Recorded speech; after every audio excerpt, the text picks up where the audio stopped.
5 डिसेंबरला आझाद मैदानावर देवेंद्र फडणवीस मुख्यमंत्री पदाची शपथ घेणार आहे। दुपारी 1 वाजता देवेंद्र फडणवीस मुख्यमंत्री पदाची शपथ घेणार अशी माहिती सूत्रांकडून मिळते। देवेंद्र फडणवीस तिसऱ्यांदा मुख्यमंत्री पदाची शपथ घेणार। 5 डिसेंबरला दुपारी 1 वाजता आझाद मैदानावर फडणवीस मुख्यमंत्री पदाची शपथ घेणार अशी माहिती सूत्रांनी दिली आहे। 2 किंवा 3 डिसेंबरला भाजपच्या गटनेता निवडीसाठी आमदारांची बैठक होणार असल्याची ही माहिती आहे।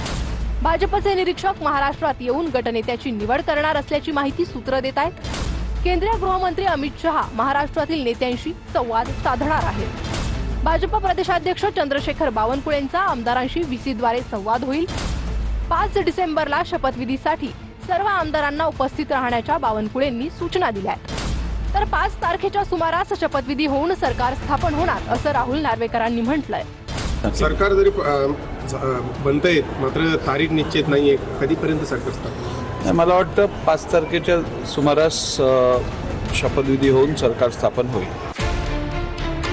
शपथविधी होत असताना आपापल्या जिल्ह्यातही जल्लोष करा, बावनकुळेंच्या कार्यकर्त्यांना सूचना।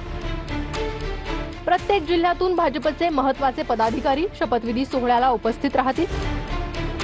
सुरक्षेच्या कारणास्तव पासेस देण्यात आलेल्या व्यक्तींनाच आझाद मैदानावर प्रवेश असेल। तर महायुतीच्या शपथविधीसाठी 15 ते 16 हजार विशेष पासेसची व्यवस्था देखील असणार आहे। आपल्या एकनाथराव शिंदे साहेबांनी काय सांगितलं की जो निर्णय मोदी साहेब आणि अमित शहा साहेब घेतील तो मान्य। आम्ही तर सुरुवातीलाच त्या बाबतीमध्ये सांगितलं। आता नवीनच काय काढलं मुख्यमंत्री, आता 132 जागा त्यांच्या आहेत तर साहजिकच मुख्यमंत्री त्यांचाच होणार ना।